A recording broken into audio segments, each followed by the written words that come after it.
Finding ways to encourage students to complete homework assignments has been a challenge many classroom teachers are faced with. This month, we visit Mr. Sorola's pre-AP physics class at the Academy of Health Sciences.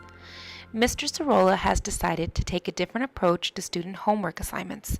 Through the use of QR codes or quick response codes and screencasting software, he is providing students with resources to complete their homework, ensuring they come to class prepared to share their knowledge and discuss with other students.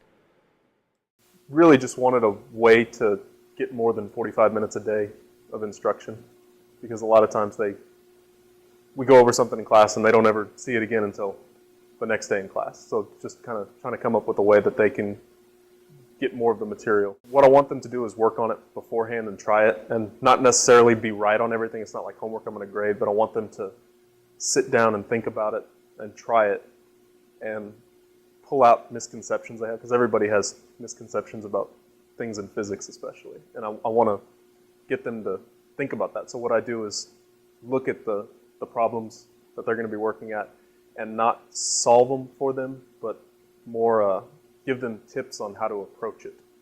So I'm not giving them the answers, but I'm giving them hints to how they would approach it.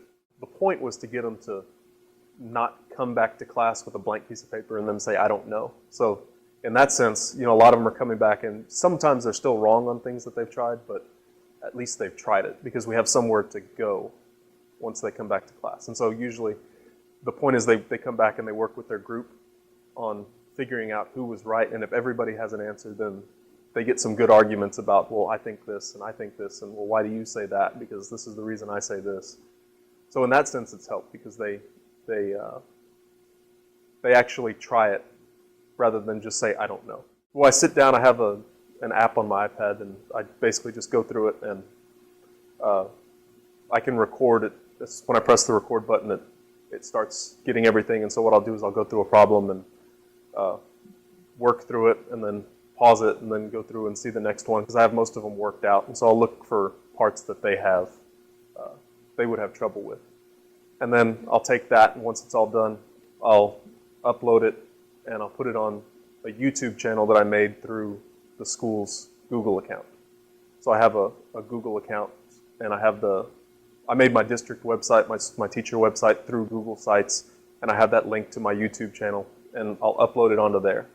And then from there, I use the Google URL shortener, and that turns it into a link that can be tracked. So I can take that QR code, it prints a QR code too, and then I paste the QR code into the worksheet at the top corner.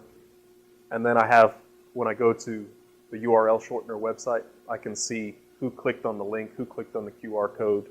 You can go to YouTube and see how many people have viewed the video. The way I teach is different than most, because I don't get up and solve problems on the board and they sit there.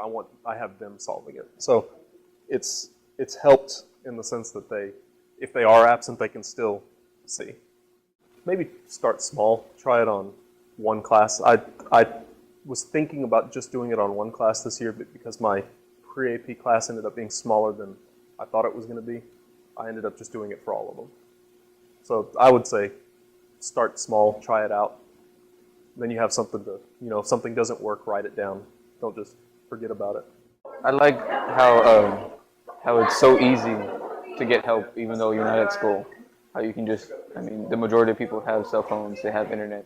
They can just go online, they can take scan the little barcode to find out, to even get help. Because sometimes I do have trouble getting help, and I do go to the website, and I find it real helpful. Usually I enjoy explaining it, but this topic was a bit challenging, and I didn't grasp the concept as well as I usually do. This experience has helped me for college, because it's helped me to realize to gain help from outside resources.